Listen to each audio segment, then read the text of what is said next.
The Super Enduro had a flat battery in the morning, but after starting and warming up the 990, we pulled the battery and were able to start the other V-twin also. Not as much video recorded from this day because of lack of battery for the cameras. I found this close call where Daniel almost dropped the Super Enduro now when editing the video, but thanks to him being a big guy and some screaming, he was able to get it upright.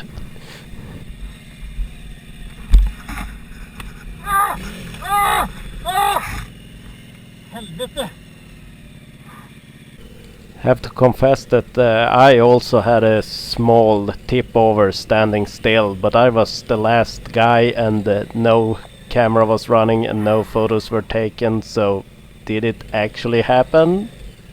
We did some talking the evening before, and Daniel had talked about a hand-operated ferry big enough for cars that were further down the river we were sleeping next to, that he had used on a previous trip up here. He did not really plan to use it, but it sounded interesting and me and Odin were in for it, so the plans were quickly changed and we tried to make a new route to take that path.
Daniel was lucky enough to spot a moose.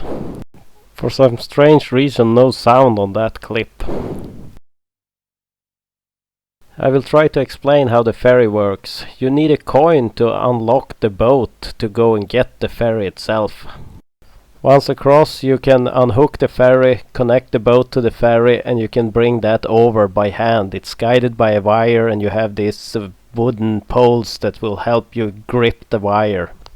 So now with the ferry across and secured, you can unhook the small boat, leave that one, load up your vehicle, car or motorcycle, and then you can bring it back over to the other side. There is a hand-operated winch on each side to lower and raise the loading ramps. It can be tricky to operate if you're alone, so it's good to be at least two people. We split up not long after this, and Odin headed home and me and Daniel continued.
We ended up not far from a friend's house, so I gave him a call.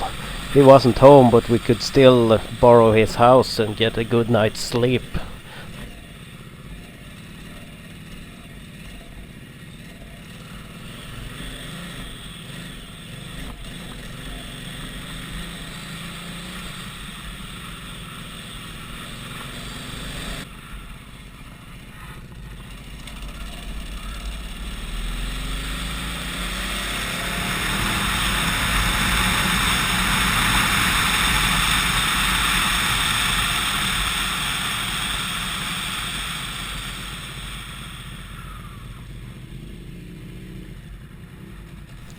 Next morning we split up. Big thanks to my travel companions Daniel and Odin.